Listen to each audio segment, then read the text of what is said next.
Welcome to the Afterthought YouTube. This your boy Zach Hankins, the one and only. And basically, I want to say congratulations to the New England Patriots.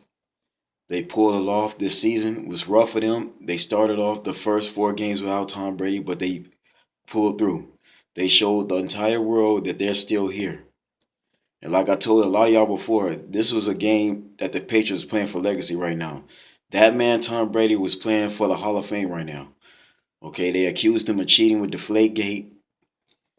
They tried to slow the Patriots down and it just didn't work. And y'all gotta understand something. This Super Bowl was a great game. The Atlanta Falcons came at them hard. Okay, Dan O'Quinn has basically put together a team that resembled the Seattle Seahawks that he came from. If you look at the Seattle defense, the Legion of Boom, you'll see the Atlanta Hawks so much. They resemble them a lot.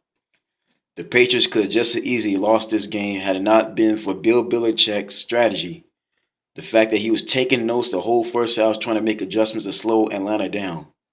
And I guarantee you, halftime, that man Tom Brady got into it with his locker room. He straight yelled at those players and told them straight up, if we don't win this game, we get embarrassed. We're gonna get mean to death. They're gonna embarrass us. They accuse us of cheating, the Spygate. They're gonna say every name in the book. They're gonna call us this and call us that if we don't turn this around. This man alone has won 5 championships on his finger alone. Tom Brady. All the Patriots' success have came from this man at quarterback leading that team. Brady has shown that he can do it with the least the third or second string guys. He don't have to have a bunch of Pro Bowlers. I think Randy Moss was his only Pro Bowler he's really truly had on his offense. All those other guys like Wes Welker was his name, the other receiver. Guys like Danny Amendola. He done had Kevin Falk. Those guys, what I'm saying, they were good. They were good offensive players. They just weren't Pro Bowlers like that. But Tom Brady has made a lot of guys Pro Bowlers with his offense, the way he throws the ball, the way he captains his team. Okay, that's all the Patriots did against the Atlanta Falcons in the second half. This man came in there and he started switching up the plays. They knew what they were doing just wasn't working. They were stopping the run. That LeGarrette Blount fumble was pivotal. That hurt the Patriots a little bit, but they didn't let it get to him. This is a team that you cannot keep down. And the problem with Atlanta is that they got exposed big time. The refs saw a lot of those penalties. Those receivers, those DBs was holding those receivers. Okay, they couldn't guard Ellerman, and then the other guy, Chris Hogan. A lot of those DBs got exposed. So that's all Tom Brady did was expose the weaknesses. That's all Belichick did was set this team up to make a comeback. The defense got fired up second half. They started doing what Atlanta was doing to them. I told y'all in the last video, the way this shut down Brady, the way they slow the pitchers down, you got to get at least 2 or 3 defensive linemen in his face. You send a linebacker in there and you send at least 3 or 4 guys off the line, you would get to Brady. And that's what the Atlanta Falcons was doing for the majority of the game. But it's just the problem is what the Patriots have to do. You know what I'm saying? Time of possession means everything to them. The Patriots was there and kept converting. They noticed how they used a lot of that play clock in the third quarter. I told y'all, and when I did my other video, when how Clemson beat Alabama, time of possession is everything. You want to get the defense as tired as much as possible. You want to keep the defense on the field. And that's what Brady did the third quarter. Okay, yeah, they got that turnover. Atlanta turned around, and I give it to him. Julio Jones is the best receiver in this league, next to Antonio Brown, hands down. I gotta give Julio Jones his just due. Matt Ryan was definitely clutch in this game. The first half was definitely his. The problem was the New England defense started to get pressure on him. They started turning the heat up on Matt Ryan. And furthermore, Tevin Coleman being out for the game, that was crucial as well because they was missing out the running back. Dan O'Quinn's dynamic duo of Devontae Freeman and Tevin Coleman is excellent. Those two are a force to be reckoned with. I definitely like the combination. That was definitely working. Those two backs were hard for New England to stop. But New England had to try to limit Devontae Freeman. Okay, so they started to send the blitz. They weren't blitzing the first half because of Julio Jones is that dangerous. Julio Jones forces you to have to double team him, which left the other receivers open. It left Sanu and the other guy open. Okay, that slot receiver. So that's how New England has so much trouble against Atlanta's offense because Atlanta got so many ways of beating you downfield. If the running backs don't get you, then the tight ends or those receivers will. Julio Jones is not the only one you should be worried about. But I figured they made the adjustments. They sent Devin McCourty. Notice how McCourty was guarding Julio Jones on his side. They simply switched their DBs. One of the cornerbacks that was on that left side, he switched Devin McCourty down to corner and he put the other guy at safety. That's what the Patriots had to do to limit Atlanta. They had to switch their matchups because the first half was terrible. Second half they came back differently. Brady found ways to pick off the defense. And then for Atlanta Falcons, excuse me, I know I'm getting those two teams mixed up, but still the Falcons' problem, like I said, those penalties cost you. Okay, you can't be caught holding. And then Dan O'Quinn burned up too many timeouts. Okay, that one play when Edelman grabbed the ball, he should have just left it alone because he could have used that timeout. The camera saw that was an actual catch. Okay, the ball never hit the ground. It hit the man's foot. The ball has to hit the ground for it to be an incomplete pass. That's why Des Bryant didn't get that one catch against Green Bay in 2014, 2015, because he did not have full possession of the ball. That's a new rule that they established, and then you have to have possession of it. But Edelman kept the ball in, and that was a good job. Okay, even their rookie was doing well. Like, the Patriots got an offense. I know a lot of people was going for Atlanta. Don't get me wrong, Atlanta fought hard, but this Patriots team is just too much. This is an experienced team. Experience goes a long way. Okay, and to me, Atlanta was something like Carolina last year when Carolina played against Denver. Okay, that was a Carolina Panther team that was savage. The season before, they came in strong, but Denver had the playoff experience. Those guys been there before. That was the same Denver Bronco team that got blown out by Seattle in the Super Bowl 2 years prior. So this Patriots team was the same team that beat the Seattle Seahawks. If y'all remember, they kept up with the Seattle Seahawks. Yeah, Marshawn Lynch beast mode was unstoppable that game, but they still had enough good on offense. Tom Brady kept them in the game. So then their defense was set up to make a play. And the Patriots could have just easily lost it. When the game went to overtime, which is actually the first overtime we've seen in Super Bowl history. Never have we seen a Super Bowl go into overtime like it did this game tonight.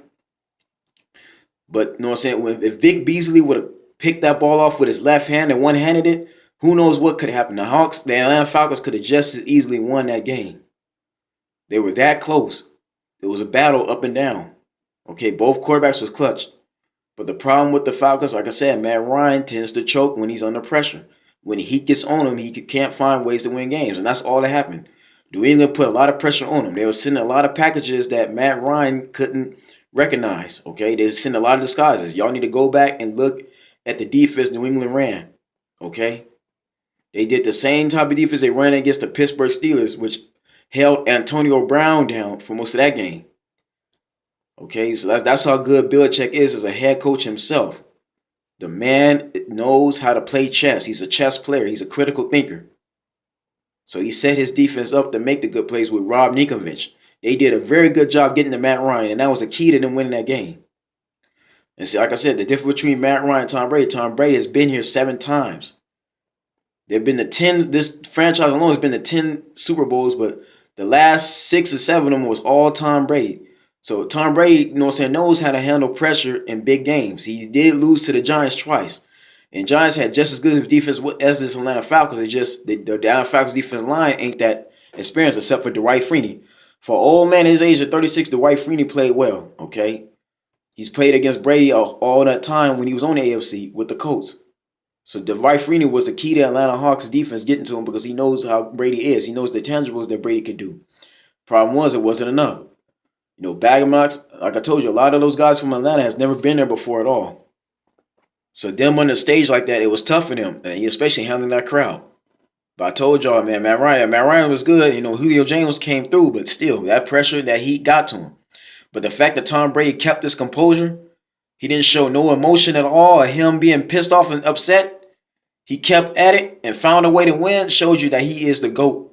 He's officially the greatest of all time as a quarterback. To me, Tom Brady will immediately go on my top 5, my top 10 list. He's number 1 on my list right now as quarterbacks. The second would be Joe Montana. The third one's Troy Aikman. Fourth is Terry Bradshaw. But this man right here, Brady, is definitely amongst the greats right now. He basically broke an NFL record for 5 championship rings. He's the only player with 5. Him and Belichick. And Belichick as a coach GM, 5 rings. Okay, no other coach has done that before. Not Vince Lombardi. Not Tom Landry. Bill Walsh, so they was never able to win 5. That Belichick has won 5 with that franchise. And if I'm Tom Brady, I'm actually considering retirement right now. For the simple fact the man is going to be 40 years old this year when his birthday comes. You're not going to be able to keep playing at this level forever. The AFC is actually getting a lot better. Okay, for one, you got the Oakland Raiders that went 12-4. If they keep that same core healthy, they'll be dangerous. The Chiefs are coming next year. Pittsburgh, you're not going to keep down. They got to find out what they're going to do with Ben Roethlisberger, but Mike Tomlin will find a replacement easy. The Ravens are always going to be legit. You know what I'm saying? Even though they seem like they had a bad season, they could have got into the playoffs just as easy. Like the AFC is getting more and more competitive. And even for the Atlanta Falcons, they're not done. They keep that same team going. They're actually going to be into the Super Bowl pretty soon, folks. And you hearing it from me right now. And that's the one team I fear my Cowboys are going to have problems with in the next year is the Falcons. You got to watch out for them. Dan O'Quinn has a good format right now. This Super Bowl loss is only going to make them stronger for the super fact they lost to an experienced team. This Patriots was a veteran team that made the Falcons stronger. So that's what you got to watch out for next year. But folks, like I said, you heard it from me. This was my Super Bowl prediction. I knew the Patriots was going to get into the Super Bowl before the season started. And to my haters, okay, the ones I've been beefing with, I know a lot of y'all are going to put off that gematria. You're going to use that numerology, or you're going to say the game was rigged and fixed.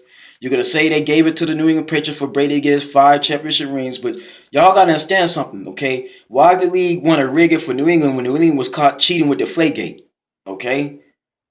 A lot of people have no respect for this Patriot team at all because of that. That Deflategate low-key hurts the Patriots Hall of Fame legacy, like Tom Brady. Players like him on there, this hurts him big time. So Brady had to win the Super Bowl ring just, you know what I'm saying, to redeem himself. Because he knew he wasn't going to be the MVP. Tom Brady's numbers, if you look on there, he has just as good numbers as Matt Ryan. Actually, Tom Brady would be, by default, the MVP, but Matt Ryan just had a good season. The fact that Matt Ryan was able to get that team to 11-5, he was able to work that offense, and he was able to beat teams like Seattle in the playoffs. You know what I'm saying? He basically earned it. So, like I said, I'm going to give Matt Ryan the benefit of the doubt. He is the MVP because he has good numbers. He had an historic season. But Tom Brady right here, can't nobody else do it like he can do it. All right? This man is clutch. Like I say, it's the reason why he's the greatest of all time. To me, I know people say that Aaron Rodgers is the Michael Jordan. To me, this is the closest thing to Michael Jordan we have in NFL. Okay? This is the only man with the most rings right now. And let's say if he was to sign a contract extension, because the Patriots trying to sign him to 2 to 3 more years right now. If Tom Brady wants to continue to play till he's 44, 45, there's a good chance this team can actually win 6. All right? No other team has been to the Super Bowl in the last 20 years more so than the Patriots. So y'all got to respect them, okay? They're just a good franchise. Give them their respect. They only really got caught cheating once, and that was Spygate, and that was the office coordinator Belichick and Robert Kraft. Brady had nothing to do with Spygate at all. All Brady did was run the plays they gave him to play against teams like the Rams and the Raiders back in 2001. Other than that, Brady doesn't have to deflate a football to beat you. Wasn't no balls deflated this game at all. The refs was calling everything. They was calling penalties on the Patriots too. Matter of fact, the Patriots had the most penalties more so than the Falcons. If y'all look at that game, this game was not fixed. It was not rigged. The Patriots were able to come back from a 25-point deficit because of the defense. Okay, the assignments. Everybody, you know what I'm saying, Devin McCourty's defense, they all played their assignments well. Okay? The offense played their assignments well. And there were some times where Tom Brady overthrew the football. Okay? But he was able to find an opening. And Chris White, that's another one, man. The running backs played well.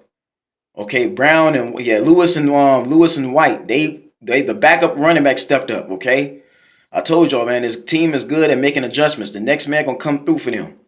And even Martellus Bennett was actually important to him because he's a tall receiver. He's big, he's bulked, and he's tall. He can get to the ball to where most DBs can't. It's a mismatch if you're shorter than him. Yeah, Gronkowski was in the game, but Martellus Bennett and him being a Houston native in his hometown, that inspired him that much. He was a factor because the Atlanta Falcons defense had to focus on Martellus Bennett. They know how dangerous he is. You give Martellus Bennett a free release, he's going to hurt you big time, especially since he requires at least 2 or 3 guys hitting him. All right? One-on-one against Martellus Bennett is a no-no. You're going to need assistance guarding him. He was important for the offense to be set up for the Patriots to come back. Like I said, man, a coin toss too. They could have came down either way. Matt Ryan could just easily won it after they got the ball back. But like I said, man, I've never thought I'd see this in my lifetime. Any quarterback getting 5 rings. I thought Brady's career was going to be over. At least last year when he beat Seattle, I thought he was going to retire. But he he had confidence in himself. He believed in that franchise. He know what Belichick could do. Belichick's going to continue to set him up with guys that's going to assist him. All right? This is how good New England is. They make Third and fourth string guys look like all stars, look like Pro Bowlers. All right. So then, man, this has been an afterthought. This has been a great season. This is a great way to end it, and that's the game I want to see. I didn't want to see no blowout because honestly, I thought Atlanta had this game won by the third quarter, but New England showed life. They didn't give up. They kept going, and that's how you win games. So, man, shouts out to all my subscribers. For those who are going to be listening to this video, shouts out to my haters because I proved y'all wrong all season. I'm going to continue to do it because NBA season is coming up now. We're already midway.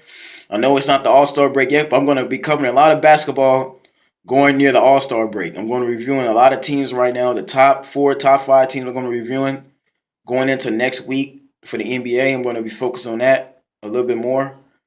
But again, this was a great season. And even though my Cowboys didn't do it, they can keep their heads up. It's like I said, it's a lot of competition. There's a lot of good teams out there next year.